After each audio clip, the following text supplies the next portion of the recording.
Alors bonjour à toutes et à tous, on se retrouve aujourd'hui pour un nouvel épisode de Hors Champ avec Justine de France, plus connue sur YouTube sous le nom de La Prof. Justine a pour habitude de nous raconter l'histoire de France, mais aujourd'hui, elle nous raconte son histoire. J'avais eu un partage de mes vidéos par Nota Bene. C'est là que j'ai gagné énormément d'abonnés. J'ai plus d'idées que de temps. À la base, j'étais cosplayeuse avant de lancer ma chaîne. Il y a beaucoup d'anciens youtubeurs dans l'équipe. Et comme d'habitude, n'oubliez pas de liker, de vous abonner et de cliquer sur la petite cloche pour ne rien rater. Justine de France, La Prof, chez Pansine Productions pour Hors Champ.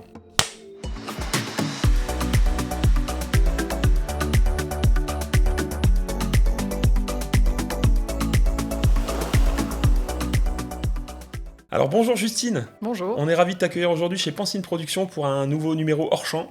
Alors ce sera le seul de l'été puisqu'on sera en congé au mois d'août. Donc tu seras notre édition de juillet 2026 et on est ravis de t'accueillir chez nous. Avec plaisir, oui. Je suis très contente d'être ici. Alors moi j'ai une petite question Justine. Comment Justine de France devient La Prof? C'est comment j'ai créé ma chaîne YouTube. En gros, Justine de France, donc c'est moi, et à l'époque où j'ai créé cette chaîne, j'étais étudiante en histoire. Et j'ai choisi le nom de La Prof parce que tout simplement je me préparais à passer le concours et à devenir prof, donc ça me paraissait un pseudo assez facilement trouvé étant donné que j'étais étudiante en histoire, voilà, et que mon but c'était de vulgariser et de faire connaître l'histoire au plus grand nombre. Donc je suis devenue La Prof comme ça. Alors c'est marrant de s'appeler de France et de vulgariser l'histoire de France. Oui, ça, c'était plutôt prédestiné, j'imagine. J'ai cru à un moment que c'était pas ton vrai nom du coup, mais si, c'est bien ton nom de famille. C'est mon vrai nom, oui. Voilà. On me demande souvent si c'est un pseudo choisi, mais non, c'est mon vrai nom. Alors du coup, et comment est née cette passion pour l'histoire? Parce que j'imagine que tu te retrouves pas par hasard dans ton cursus scolaire dans l'histoire. Si, en fait, un peu par hasard. D'accord. En gros, après le bac, à la base, je voulais être journaliste. Et donc, j'étais dans une année à Lille 3, donc à la fac de Lille 3, en tant que prépa Sciences Po. Et cette année, si on n'avait pas le concours de Sciences Po, nous permettait d'enchaîner sur la matière majeure qu'on avait choisie. Donc, comme j'ai pas eu le concours de Sciences Po, j'avais choisi l'histoire et j'ai pu continuer en licence d'histoire. Et mon but, au moment de la licence, c'était toujours ensuite de passer les concours d'école de journalisme au niveau master. Et puis, au fur et à mesure de la licence, c'est là que je me suis rendu compte que j'aimais beaucoup l'histoire et que je suis restée là-dedans pour le master ensuite, quoi. Qu'est-ce qui fait qu'à un moment tu t'es dit, mais moi je veux transmettre, et l'histoire en particulier? En fait, à la base, c'est plus... encore une fois, c'est pas comme ça que ça s'est passé. J'ai plus eu d'abord envie de faire des vidéos. Et c'est parce que moi-même, je regardais des vidéos sur YouTube, mais pas forcément de la vulgarisation. À ce moment-là, je savais pas forcément que ça existait. Donc j'ai commencé à peu près 6 mois après les premiers vulgarisateurs, par exemple Nota Bene, qui est le plus connu en histoire. Et je les connaissais pas au moment où j'ai lancé ma chaîne. Moi, je regardais plus des vidéos un peu marrantes, What the Cut, etc. Et j'avais des amis qui faisaient des petites vidéos, et c'est là que j'ai eu envie de m'y mettre et que j'ai réfléchi à mon sujet. Et étant étudiante en histoire, je me suis dit, forcément, je vais parler d'histoire, ça va être le plus évident, ce dans quoi je vais avoir le plus de compétences. Donc c'est comme ça que je me suis mise à faire de l'histoire sur YouTube. Parce que à la base, je voulais vraiment tourner et faire des contenus, et je trouvais ça sympa de produire des vidéos. Ok, ouais, donc au départ, c'est plus une appétence pour l'audiovisuel qu'une envie de vouloir de faire quelque chose sur l'histoire, quoi. C'est ça, ouais. Ok, d'accord. Et donc pourquoi t'as choisi l'histoire du coup? Enfin, il y avait d'autres sujets peut-être qui auraient pu... J'avais hésité entre histoire et cinéma, parce que j'aime beaucoup le cinéma, mais quand même j'étais étudiante en histoire, je me suis dit c'est là que je serais le plus pertinente et que j'aurais le plus de choses à dire et des choses sourcées. Enfin, j'avais aussi appris à faire des recherches en histoire, ce qui est plutôt pratique pour faire des vidéos. Donc voilà, c'est là que je me suis dit ça va être le plus sympa à faire, partons sur l'histoire. Ouais, c'est cool parce que et après faut trouver les contenus parce que c'est pas le tout de... Oui. Alors que ce soit le cinéma ou là pour le coup l'histoire, quand on se lance dans une chaîne YouTube et qu'on décide de sortir des vidéos régulièrement, il faut réussir à trouver des sujets et des contenus, quoi. Ça, les sujets, je les trouve assez facilement. C'est plus une question de temps. Des sujets, j'en ai une liste, aussi bien pour les vidéos chroniques de prof, parce que du coup, j'ai plusieurs formats. À la base, j'avais des sujets assez généraux. Mes premières vidéos, c'est la guerre de 100 ans, ça dure 5 minutes, c'est n'importe quoi, du coup. Des sujets assez généraux. Et au fur et à mesure, j'ai trouvé plein d'idées de sujets un peu de plus en plus spécialisés. Et ça, j'en ai une liste que je pourrais traiter sur des années. Et j'ai lancé un deuxième format qui s'appelle Gente Dame Badass, où là je parle d'histoire des femmes et de portraits biographiques de femmes. Et ça, c'est pareil, je pense que je dois avoir 100 femmes en stock dont j'aimerais parler un jour, mais j'ai pas le temps de tout faire, quoi. c'est du temps, c'est du boulot. C'est plus une question de temps. Les idées, je les ai. Mais donc sur YouTube, en effet, tu as différentes playlists avec différents formats. Et précision importante, 57 000 abonnés, enfin bientôt 58 je crois. Oui, en tout cas 57 000 depuis un moment, on verra si on monte à 58. Mais... c'est pas mal, hein. C'est pas mal. Ouais, c'est clair. Alors, c'est marrant, moi j'ai entendu parler de toi à travers un article de presse, La Voix du Nord. Oui, et sur mon roman.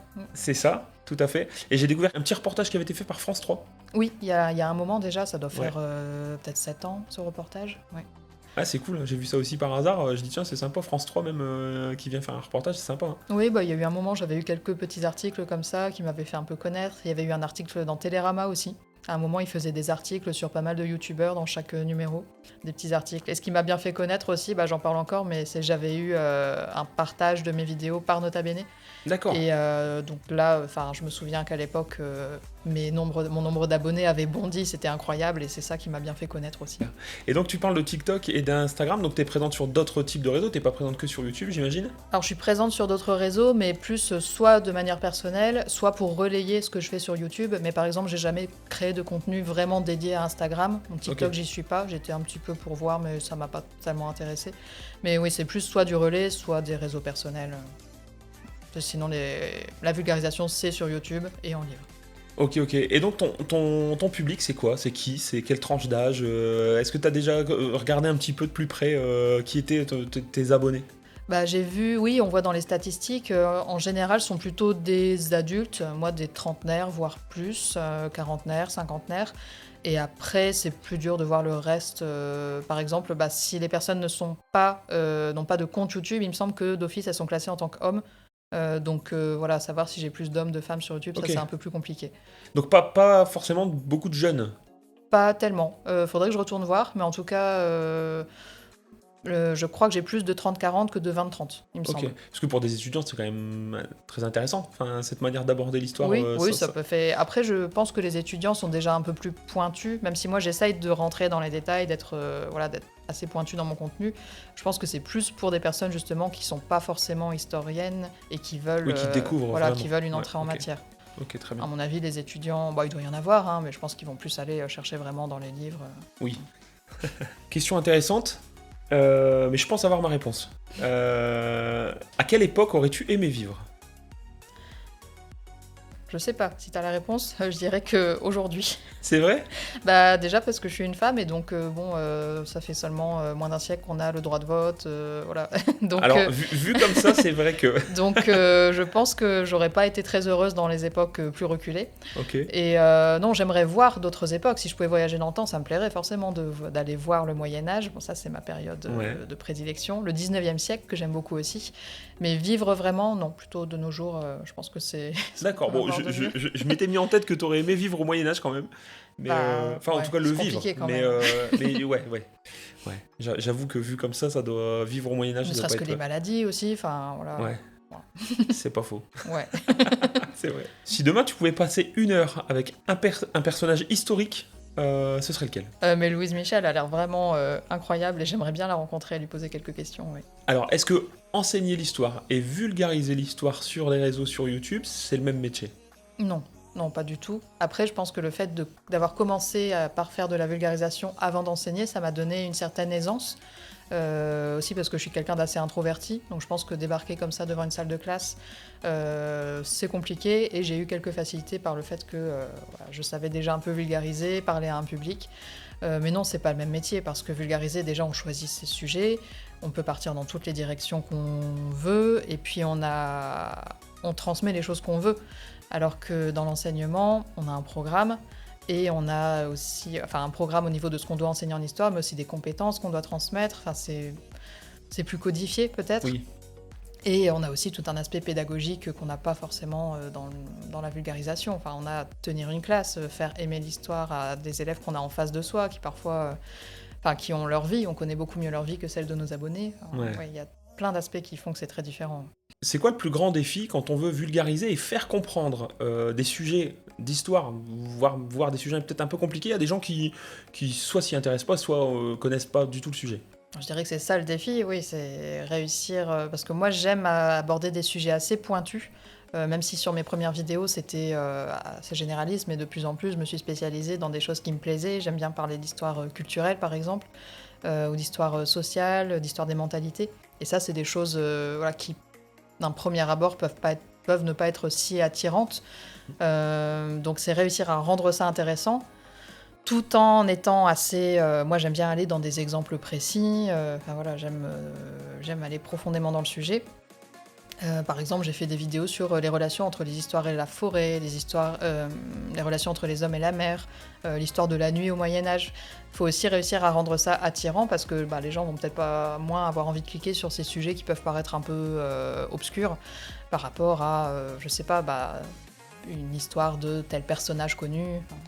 Donc le sujet, c'est peut-être réussir à donner envie aux gens déjà de cliquer et de rester sur la vidéo. Et est-ce que c'est pas un peu grâce à tes personnages, aux personnages que tu as pu créer autour de tes histoires ? C'est possible. Parce que moi, le réflexe alors que j'ai eu quand j'ai vu ton contenu, j'ai transposé avec Kaamelott, alors qui n'a rien à voir, mais je suis pas un grand féru d'histoire.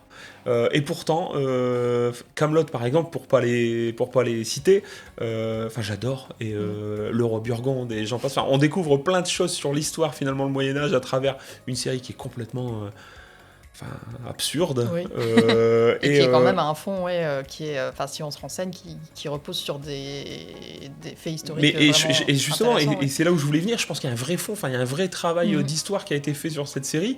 Et quand j'ai vu tes premiers personnages sur tes vidéos, ça m'a un peu fait penser à Kaamelott. C'est vrai qu'il y a un petit peu de ça, c'est des personnages qui sont comiques, qui sont un peu moins malins, surtout Aliénor, que la prof, qui elle est un personnage plus, parfois même hautaine envers eux. En tout cas, dans ma série, elle est des fois un peu désagréable, un peu comme le roi Arthur avec ses sujets. C'est ça. Donc c'était pas... j'avais pas pensé au lien avec Kaamelott, mais c'est vrai qu'il y a un petit peu cette dualité entre le personnage qui sait tout et les autres qui vont amener des blagues ou amener des infos de l'époque qu'ils connaissent aussi. Parce que du coup, forcément, Aliénor parle plus, elle donne des précisions sur le Moyen-Âge et Lucrétia donne des précisions sur l'époque, sur l'Antiquité. Même si dans l'univers Chronique de Prof, ça fait quelques années maintenant qu'elles vivent à notre époque, alors elles ont acquis des connaissances sur des époques qui ne sont pas les leurs. Mais oui, ça apporte un peu de légèreté, ça permet, rien que le fait, ça apporte un dialogue au sein de la vidéo, et ça, c'est tout de suite, ça raccroche l'attention de la personne qui regarde, ça fait un changement de ton. Et puis ça crée tout de suite du fun en fait. Ouais. Le fun, comme tu disais, t'abordes des sujets qui des fois peuvent paraître un peu... et le fait d'ajouter des petits personnages, une touche d'humour... C'est ça, j'aime bien mettre des blagues parfois un peu débiles. Non mais c'est vrai que c'est cool. Et l'origine des costumes, je pense que tu dois aussi avoir un lien avec le cosplay et peut-être l'univers. Alors je sais qu'il y a des conventions, qu'il y a des organisations autour du monde médiéval, du costume, il y a plein d'animations autour de ce monde-là. Est-ce que c'est un monde que tu as côtoyé ou pas du tout ? Oui, plus le monde du cosplay. Après, j'aime beaucoup aller à des fêtes médiévales, mais moi, tous mes costumes viennent de cosplay. Aliénor, c'est Marianne dans le film Robin des Bois de Ridley Scott. Lucrétia, c'est Guenièvre dans le film Roi Arthur de 2004. D'accord. Donc, à la base, j'étais cosplayeuse avant de lancer ma chaîne, disons vers le début de mes études, donc entre 2009 à 2015, je faisais les Japan Expo, je faisais plein de conventions. Ok. Alors, on est allé faire un petit tour sur le site internet. On découvre certaines infos, et notamment une info où tu précises que tu vis en fait, alors de la vulgarisation de contenu historique, mais aussi d'un métier de comédienne. C'est ça ? Alors, je dis pas que j'en vis, ni de l'un ni de l'autre, parce que j'ai aussi un autre métier à côté, mais en tout cas, j'ai ces deux casquettes. Et oui, alors comédienne, j'ai fait un petit peu. En gros, après avoir quitté l'éducation nationale, donc on fait un petit saut dans le temps, je savais pas quoi faire de ma vie, et j'hésitais à devenir assistante de production, parce qu'encore une fois, j'aime beaucoup le cinéma. Et c'est là que j'ai fait un petit stage au cours Florent de Bruxelles, et au final, j'y suis restée 4 ans. D'accord. Et donc, j'ai fait des études de comédienne, et j'ai fait une dernière année où j'étais assistante de mise en scène aussi. Mais ensuite, je suis revenue en France, et là, je n'ai pas persisté plus que ça. Donc, j'ai fait quelques castings, j'ai fait des petites figurations, des petits rôles dans des courts-métrages, mais j'ai plutôt continué la vulgarisation, et j'ai développé mon activité d'autrice et trouvé un boulot à côté, donc ça faisait beaucoup, et voilà. Alors j'allais y venir parce que du coup, comédienne, on vulgarise, on crée du contenu sur les réseaux, mais on écrit aussi. Oui, tout est un peu lié, ça reste des activités artistiques, donc je pense que ça forme un tout, mais oui, qui peut paraître, on peut avoir l'impression que je vais un peu dans tous les sens, mais ça a un sens. Alors, c'est même pas que ça va dans tous les sens, parce qu'en effet, tout est en lien. Je me dis juste que tout ça, c'est beaucoup de temps. Oui. Et comment on arrive à faire toutes ces activités ? Alors rien que la vidéo, créer du contenu sur YouTube, ça prend pas mal de temps. Mais quand à côté on est prof et qu'on écrit des livres et qu'on est comédienne, il doit pas y avoir beaucoup de temps libre ? Oui, du coup, donc je suis plus prof là pour l'instant. J'ai un travail, je suis dans l'administration. Le comédienne, c'est pour ça que j'ai aussi laissé tomber, parce que pas le temps de courir les castings. Ouais. Et donc la vulgarisation, je continue et ça me plaît toujours autant, mais je sors pas une vidéo tous les mois non plus. J'aimerais bien pouvoir en sortir un petit peu plus, mais faut le temps de recherche est très très long. C'est ça qui me prend le plus de temps, donc c'est pour ça que les vidéos sont tous les 3-4 mois maintenant. Ouais. Et l'écriture, c'est ce qui me plaît le plus actuellement, je dirais, donc j'essaie d'y consacrer tout le temps qui reste. Mais c'est pour ça aussi que là, l'année prochaine, je vais essayer de... Enfin, je quitte mon travail et je vais uniquement essayer de continuer ces activités d'autrice, vulgarisatrice, prendre une année pour ça et voir où ça nous mène, quoi. Ok, ouais, donc tu nous expliquais que tu avais quitté l'éducation nationale en fait, Ouais. et qu'aujourd'hui tu étais sur un emploi dans un cinéma. C'est ça. C'est bien ça. Dans donc on reste quand même oui, dans la toujours. thématique. Voilà. Et aujourd'hui, par contre, tu voilà, t'écris de plus en plus et on y reviendra après. Mais il y a des livres qui sortent là prochainement. Ouais. Voilà, et du coup, j'essaye de développer ça et d'essayer de vivre de ma plume. Donc Justine, tu nous disais que tu avais été enseignante en collège, en lycée, donc prof d'histoire. Et donc, tu as tourné la page de ce métier. Oui. Pour te donner du temps sur d'autres activités. Tu peux nous en dire un peu plus ? Comme je disais, je suis arrivée déjà dans mes études d'histoire un petit peu par hasard, même si ça m'a beaucoup plu. Et j'ai fait un master recherche ensuite. Et après ça, c'est soit continuer en doctorat, ce qui est assez compliqué, soit il n'y a pas énormément de débouchés après des études d'histoire, à part prof. Donc j'ai passé le CAPES, mais j'avais plus la vocation d'historienne et de vulgarisatrice que la vocation d'enseignante. Donc c'est pour ça qu'après quelques années, j'ai quitté l'éducation nationale, parce que ça me plaisait de moins en moins. Aussi bien, j'avais des bons rapports avec les élèves, mais c'était pas non plus ce qui me plaisait le plus. L'institution en elle-même me plaisait pas forcément non plus. Enfin, ça a été un peu un tout. Et c'est pour ça que je suis partie.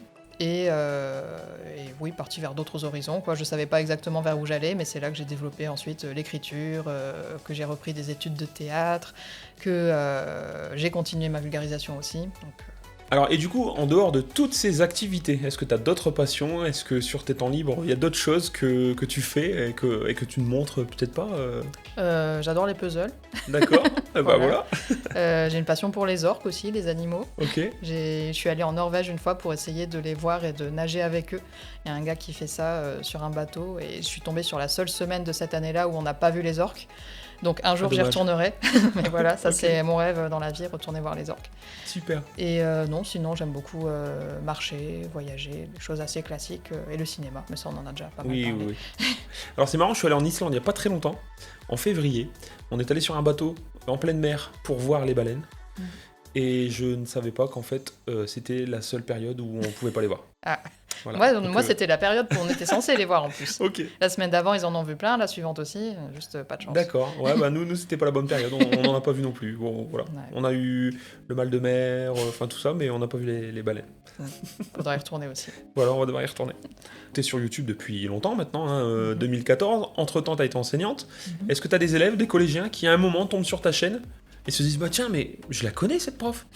Oui, j'en ai eu. Disons que chaque année, soit j'ai des élèves qui sont tombés sur ma chaîne ou sur mes réseaux, et donc j'entendais la prof en plein couloir, et puis ça parlait de moi. Ou soit à la fin de l'année, je leur en parlais. Je leur en parlais pas forcément en cours d'année, parce que déjà mes vidéos n'avaient pas forcément de lien avec les programmes scolaires. Ouais. Aussi, je voulais pas trop déconcentrer, détourner l'attention. Mais en fin d'année, quand ça se détendait, s'ils m'avaient pas trouvé avant, je leur disais sinon je fais aussi des vidéos sur YouTube, donc si vous voulez continuer de voir ce que je fais ou approfondir un petit peu vos connaissances en histoire, vous pourrez toujours aller me voir. Ouais, c'est marrant. Donc oui, c'était plutôt comme ça que ça se passait. Et même depuis que je suis plus prof, j'ai déjà recroisé quelques élèves, parce que j'avais été prof en plus pas très loin d'ici, et donc depuis que j'habite à nouveau ici, j'en ai recroisé quelques-uns qui ont grandi maintenant, qui ont parfois 8 ans de plus, donc qui sont plus du tout à l'école, donc ça fait bizarre.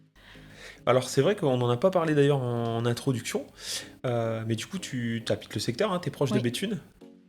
Oui, je suis pas de Béthune à la base, j'étais plutôt autour de Lille, la campagne beaucoup plus proche de Lille, mais j'avais enseigné 1 an à Saint-Venant. D'accord. Et mon année de stage avant de partir complètement ailleurs, du côté de Saint-Amand plus. Et là, depuis 3 ans, je suis à nouveau du côté de Béthune. Alors, comment est venue cette première idée, la première chronique, première vidéo sur YouTube ? Comment on se dit, tiens, allez, c'est parti, on y va, on fait la première vidéo ? C'était, je pense, mes sujets du moment à la fac. Il me semble que ma première vidéo, c'est celle sur la guerre de 100 ans. Où, comme je disais, elle dure 5 minutes, donc vraiment, c'est une guerre de 100 ans bâclée. Enfin, je la referai pas du tout comme ça aujourd'hui, mais bon. Ok. Et donc c'était vraiment parce que c'était voilà, la chose évidente sur le Moyen-Âge qui était ma période à ce moment-là. Et comme je le disais, maintenant, je suis partie sur des choses un peu plus pointues, mais à l'époque, c'était un sujet large qui parle à tout le monde. Et le format est venu assez facilement. À ce moment-là, il n'y avait pas de personnage. C'était vraiment moi devant ma bibliothèque, ce qui était ce que faisaient tous les youtubeurs au début. Ce que je fais encore d'ailleurs. Et ouais. Donc il n'y a pas eu énormément de recherche non plus sur, sur le format et sur la forme à donner à ces vidéos au départ. D'accord. Et le matériel utilisé à l'époque, comment on se retrouve on dit face caméra, mais alors il n'y avait pas d'iPhone 17 Pro, il n'y avait pas de... Oui, non, c'était mon appareil photo qui faisait vidéo. À l'époque, j'ai acheté au bout de quelques années un Canon, un réflexe, mais sinon avant ça, c'était vraiment un appareil photo un peu plus bas de gamme et j'avais pas de micro. J'en ai acheté un pareil au bout d'1 an à peu près. Ouais. Mais oui, au début... Ça fait toute la différence. Ah oui, oui. Mais oui, au début, le son était pas très bon et l'image pas très bonne non plus. Alors quand on crée du contenu sur YouTube, c'est quoi la partie la plus chronophage ? Les recherches. La recherche. Ouais, recherche. Alors je pense que si j'ai bien compris dans une de tes vidéos, tu disais que tu cherchais exclusivement dans les livres. Oui, Donc... pas au début. D'accord. Alors que j'avais une formation d'historienne, au début j'étais beaucoup moins sérieuse dans les contenus, dans les sources que j'utilisais. Il y avait plus d'internet. Maintenant je suis devenue beaucoup plus carrée vis-à-vis de ça, depuis un moment déjà. Donc je vais plutôt dans les livres. Et je peux me servir encore de certains sites internet. Par exemple, au début, on a beaucoup critiqué Wikipédia comme source non fiable. Maintenant, on en revient un peu parce qu'on a des articles assez qualitatifs. Mais surtout, Wikipédia, ce qui est très utile, c'est pour les bibliographies qui est à la fin des pages. Donc pour lancer les recherches sur un sujet, Wikipédia, c'est une très bonne base. Ah oui, ça pour donne ensuite, les références. C'est ça, ça donne des références bibliographiques. Okay. Après, on va dedans, on trouve d'autres livres. Alors, est-ce que tu as déjà eu affaire peut-être à quelqu'un qui te dit à un moment, bah là, en fait, ce que tu racontes, c'est pas vrai ? J'en ai eu, il n'avait pas forcément raison. J'en ai eu plus au début aussi, justement, à une époque où je faisais un peu moins attention. Donc c'est aussi pour ça que j'essaye de plus en plus de bien faire les choses. Après, on peut avoir aussi un peu des haters, tout simplement, qui vont critiquer gratuitement, ou dire « Ah non, toi j'aime pas, tu parles trop lentement » ou « Non, tu parles trop vite ». Enfin, on peut jamais plaire à tout le monde. Ouais, bien sûr. Mais bon, en tout cas, ils sont présents, ils sont là et oui, ça, ils prennent le temps de laisser des messages. Oui, on peut aussi en avoir des un peu sexistes, ça arrive toujours. D'accord, ok. Le mot buzz, il arrive quand ? À quel moment tu te dis « Ouah, là, j'ai fait le buzz ». Comme je disais, il y a eu un partage par Nota Bene qui a fait le buzz en termes d'abonnés, où là, vraiment, j'ai senti la différence. C'est là que j'ai gagné énormément d'abonnés. Et ensuite, c'est exponentiel, donc c'est ça qui m'a vraiment fait décoller. Et après, en termes de vidéos... j'ai une vidéo sur l'alimentation au Moyen-Âge, je pense que c'est elle qui continue de faire le plus de vues. Et j'ai eu 2 moments aussi qui ont un petit peu buzzé. J'ai fait une vidéo sur les Burgondes, donc forcément on parlait de Kaamelott plus tôt. Donc là je parlais des Burgondes historiques, mais avec forcément des références à Kaamelott, avec le roi Burgonde en image de couverture, donc ça a fait venir des abonnés. Matcher, Et puis aussi au moment vers la fin de Game of Thrones, j'avais fait 2 vidéos que j'aimais plutôt bien. Il y en avait une, c'était sur les liens entre Game of Thrones et des faits historiques, et une autre, c'était les liens entre Game of Thrones et des monuments aussi. D'accord. Donc, par exemple, avec le mur dans Game of Thrones qui fait référence au mur d'Adrien et d'autres choses comme ça. Okay. Et ça, c'était un peu choisi. Je choisis rarement mes sujets en fonction de l'actualité. En tant qu'historienne, c'est compliqué. Oui. Mais là, j'avais choisi la fin de Game of Thrones pour me dire, allez, je vais faire 2 vidéos qui parlent de Game of Thrones, et ça avait pas mal marché aussi. Ouais. Pour cette vidéo aussi, c'était l'une des seules sorties que j'ai faites en extérieur, donc compliqué au niveau de la prise de son. Je crois que j'avais même dû redoubler après. D'accord. Mais j'avais sorti mon cosplay d'Arya et j'étais allée devant le pont des Trous à Tournai, qui était un vieux pont médiéval qui a été démoli puis reconstruit depuis, il me semble. D'accord. Mais pour avoir un petit peu un décor. Et je crois que j'avais aussi tourné un peu au fond d'un jardin en costume de sauvageon. Alors, de toutes les vidéos que tu as pu poster sur YouTube, laquelle te rend la plus fière ? De quelle vidéo tu es la plus fière ? En termes de vulgarisation historique, je dirais que ce sont souvent les dernières, parce que on progresse au fur et à mesure et sont souvent les plus qualitatives. Si je reviens un peu trop en arrière, je vois tous les défauts. Et sinon, ce qui me rend vraiment plus fière, je dirais que c'est la fiction. Parce que c'est quelque chose qui m'a un peu fait sortir de mon cadre, de ce que je savais faire, qui m'a un peu plus challengée, on va dire. Est-ce qu'il t'est déjà arrivé de croiser quelqu'un dans la rue et qui s'arrête et qui se dit « Eh mais tiens, c'est la prof !» Ouais, ça m'est arrivé. quelques fois. Je dirais dans la rue peut-être 2 fois. Et il y a quelques mois, j'étais à un mariage et quelqu'un m'a reconnu parce que c'était le mariage d'un ami. Donc moi, je connaissais personne sur place, à part le marié vaguement. Et il y avait quelqu'un qui était abonné à ma chaîne qui m'a dit « Mais t'es pas la prof ?» Excellent. Alors, est-ce qu'il y a une période ou un sujet historique que t'as pas encore abordé ou que t'as pas encore osé aborder sur ta chaîne ? Oser, non. Je dirais que si une idée me vient, j'ai pas de problème à oser l'aborder. Après, j'ai un sujet que j'ai en tête depuis des années, pour lequel j'ai commencé des recherches en janvier, mais comme je disais, les recherches, c'est ce qui prend le plus de temps. Donc c'est sur, et encore une fois, c'est quelque chose d'assez pointu, c'est sur l'histoire des relations entre les hommes et les ruines. Et je me disais, comment est-ce que ça se passait dans les siècles précédents ? C'est un sujet que j'ai très envie d'aborder, mais pour lequel les recherches sont immenses. Enfin, j'ai commencé par un livre qui fait 700 pages en format A4, donc c'est un pavé comme ça, qui pour l'instant est sous mon bureau. Il est relégué là depuis 2 mois parce que j'arrivais plus à avancer dessus. Et un jour, j'aimerais bien aussi parler de l'alcool au Moyen-Âge. Ça, c'est un truc beaucoup plus porteur, je pense, mais ça peut être sympa. Et pareil, j'ai pas encore eu le temps de le lancer dans les recherches. Alors ça, je sais pas pourquoi, mais tout de suite, ça m'intéresse. Ça parle plus que les ruines, bizarrement. L'origine, bah ouais, non, mais l'origine, non, mais c'est vrai que c'est intéressant de se dire... à la fois la fabrication, les lois qui pouvaient exister par rapport à ça, par rapport à l'ivresse.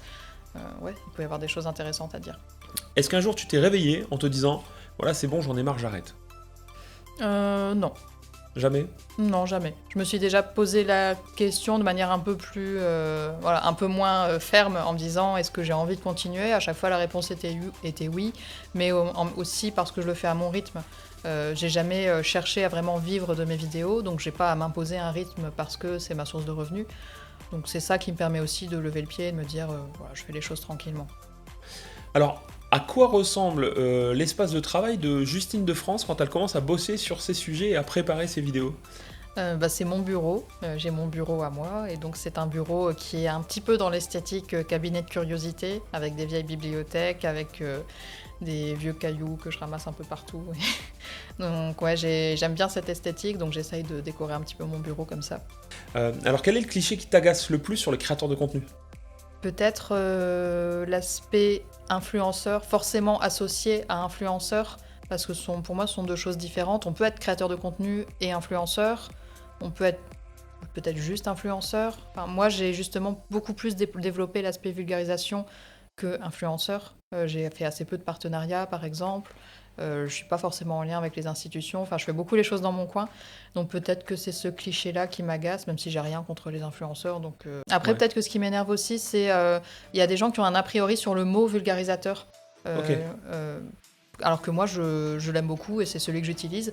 Mais il y a des gens qui voient peut-être le mot vulgaire ou qui se disent que c'est forcément quelque chose de trop large, ou qui va déformer. C'est ça, qui va déformer. Ouais. Alors que pour moi, c'est le mot que j'utilise, c'est le mot qui me définit. Je me définis pas comme historienne parce que pour moi, les historiens sont ceux qui vont plus dans les archives et surtout qui vont apporter une connaissance nouvelle à l'histoire, qui vont essayer de découvrir des choses. Maintenant, on va aborder une série qui s'appelle Time Warp.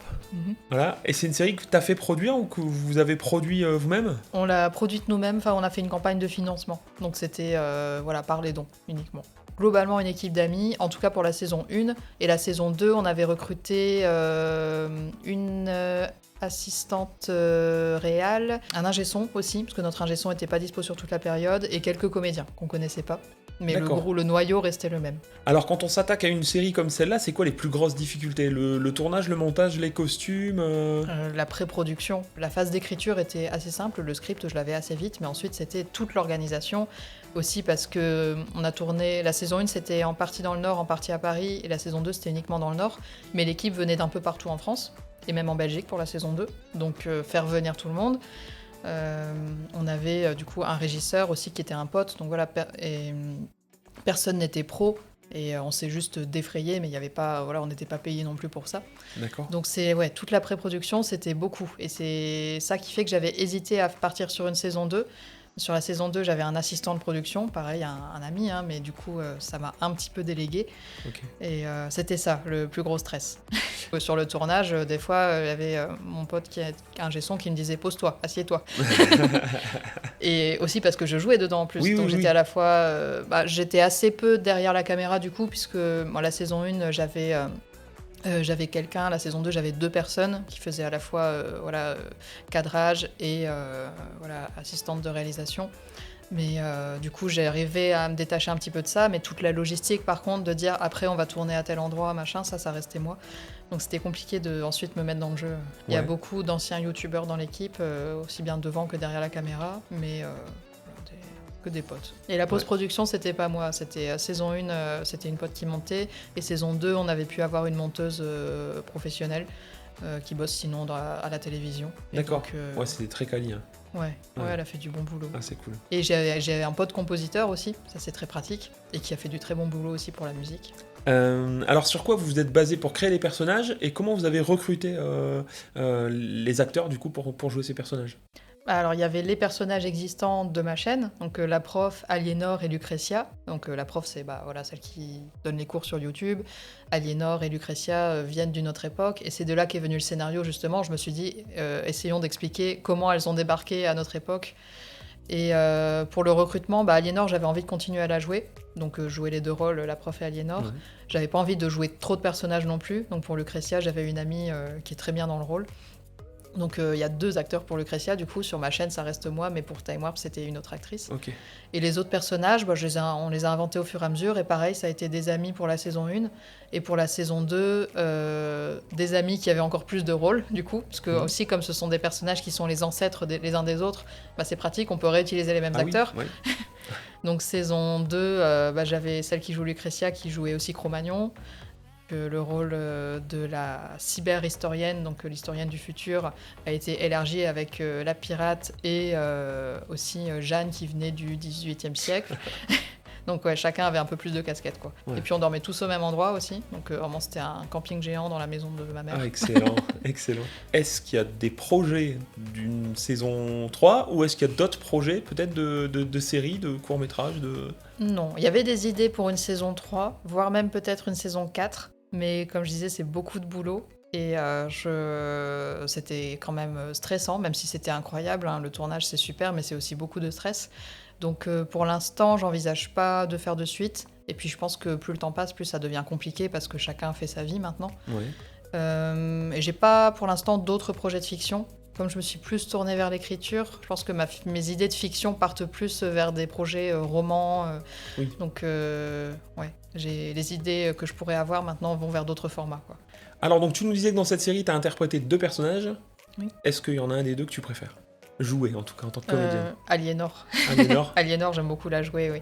Elle a un côté très candide, et en même temps... j'avais pas envie d'en faire un personnage bête, et elle est assez courageuse aussi, mais oui, elle a ce côté très naïf qu'elle découvre le monde parce qu'elle vient du Moyen-Âge, et le XXe siècle et XXIe siècle même est assez différent. Donc c'est elle que je préfère jouer. J'aime bien jouer la prof aussi, mais la prof, je trouve qu'elle a un côté très hautain des fois. Des fois, elle est vraiment désagréable. Je sais pas pourquoi je l'ai faite aussi désagréable dans la série. Alors du coup, hormis la prof, parce qu'on l'a bien compris, c'est pas toi du tout, quel est le personnage qui te ressemble le plus? Ah, je sais pas s'il y a un personnage qui me ressemble du coup.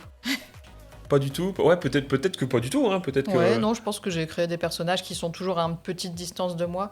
Donc je pense que je dois être un mélange des 2, de la prof et d'Aliénor. Ok.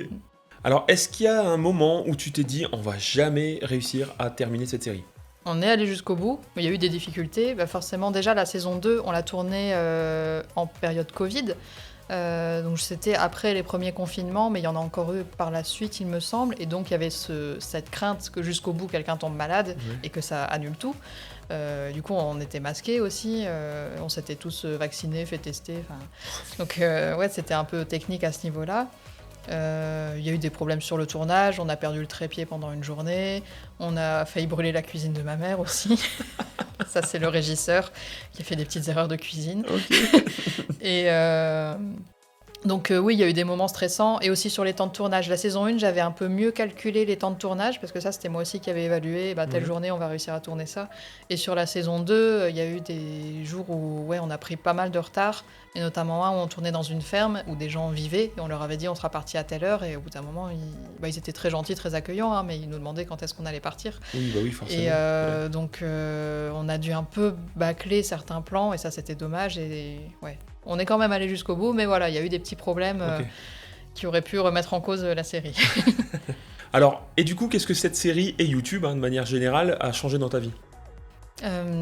Ça m'a permis de me mettre à écrire, parce que c'est grâce à YouTube, et je sais qu'on allait parler ensuite de comment est-ce qu'on trouve un éditeur, mais c'est grâce à YouTube que j'ai trouvé mon premier éditeur, puisque c'est lui qui est venu vers moi. D'accord. Donc ça a beaucoup changé de choses dans ma vie, puisque maintenant c'est ce que j'ai envie de faire le plus, écrire. Déjà 4 ouvrages de sortie, une BD qui arrive bientôt, on y reviendra juste après. Combien de temps ça prend d'écrire un livre? Ça dépend. L'écriture en elle-même, le temps d'écriture, en vulgarisation, c'est assez long parce qu'il y a tout l'aspect recherche qui est un peu moins présent sur un roman, même s'il y a quand même de la recherche.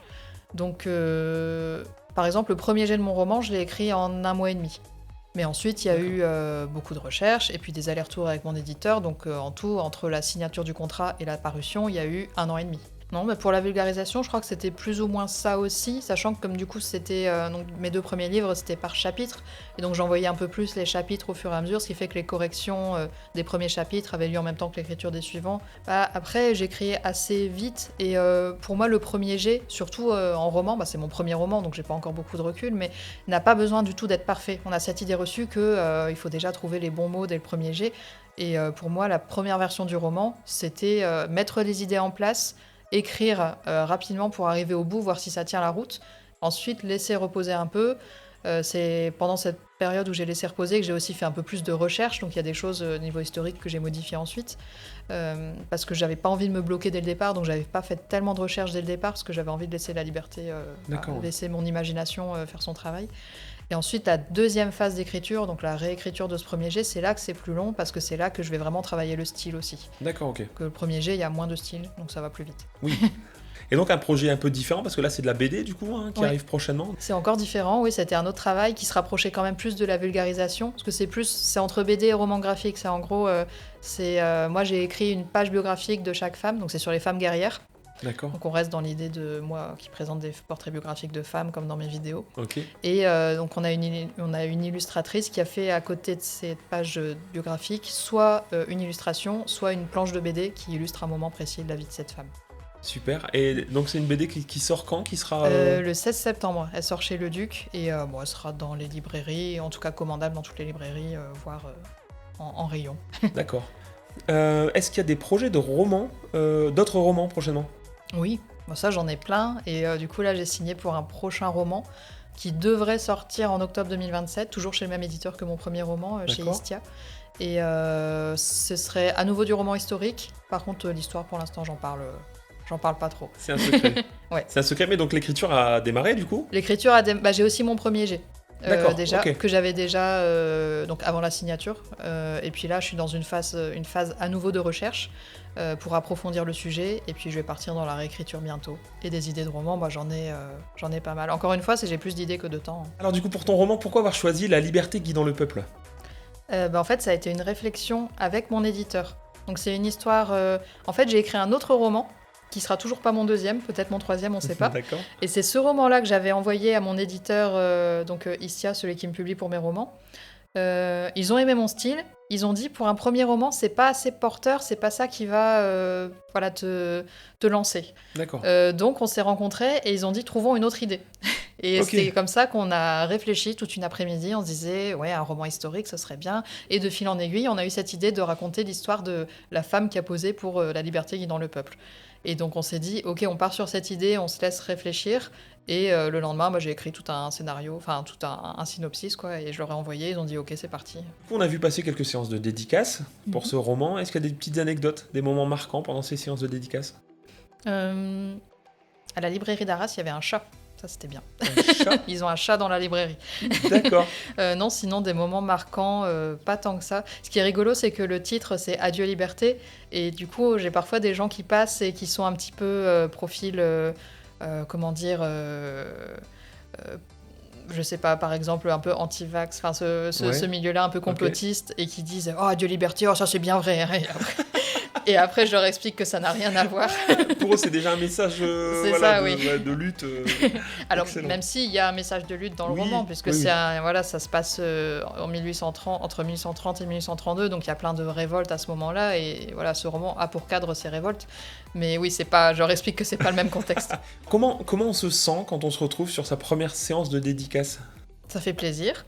Et ces dédicaces, c'est beaucoup d'attentes aussi. Parce qu'on n'est pas des auteurs de best-sellers quand on est sur ces premières dédicaces. Et donc c'est surtout en librairie, en salon, il y a un peu plus de passages forcément. On ne signe pas 100 livres par séance de dédicace. Oui. Alors tout à l'heure on parlait de ton espace de travail et ton organisation quand tu faisais de la vidéo et le livre. Alors comment tu travailles? Toujours au même endroit? C'est le toujours même dans bureau. les mêmes conditions? Oui, toujours les mêmes conditions, sur mon ordi. Oui, je travaille que sur ordi et j'ai du mal à travailler dans un lieu public, par exemple. Parce que je sais pas, je peux toujours avoir l'impression que quelqu'un va lire derrière moi. Donc ouais, c'est vraiment chez moi que j'écris. Alors suite à l'apparition de ton premier roman, est-ce qu'il y a un message de lecteur qui a pu te toucher? J'en ai eu quelques-uns, des retours très positifs qui m'ont fait très plaisir. J'en ai pas un en particulier. D'accord. Mais oui, j'ai eu des bons retours. J'ai eu un libraire aussi de Paris qui m'a écrit que voilà, qu'il avait adoré mon livre et qu'il le mettait en avant. Et un peu plus tard, en parlant avec mon éditeur, il m'a dit « Ah oui, lui, il a fait plein de ventes là, parce qu'apparemment, vraiment, il le poussait, le livre. » D'accord, Ouais. ok, super. Donc oui, j'ai eu quelques messages comme ça qui m'ont fait très plaisir. Quel est ton plus grand doute aujourd'hui dans ta carrière? Comment en vivre? Oui. Je pense que c'est l'aspect financier, oui, qui est forcément le plus stressant quand on est sur des activités artistiques. Donc je dirais que c'est ça. C'est pas un doute... comme je disais, j'ai des idées. J'essaye de faire en sorte d'avoir le temps de les mettre en place. Oui, c'est plus comment réussir à faire fonctionner tout ça financièrement et en vivre. C'est assez rare en fait de réussir à vivre uniquement de ça. Et ouais, on a cette idée reçue de on écrit dans les cafés, on est bien et tout, mais non, c'est un peu plus compliqué que ça. Ouais. Et alors aujourd'hui, quel conseil tu donnerais à une jeune femme qui décide de publier sa première vidéo sur YouTube? Je dirais peut-être déjà, est-ce que YouTube est le bon format de nos jours en 2026? Est-ce qu'il n'y aurait pas d'autres endroits où aller? Par exemple, on parlait d'Instagram, il y a pas mal de vulgarisateurs maintenant qui sont aussi sur Instagram. Ouais.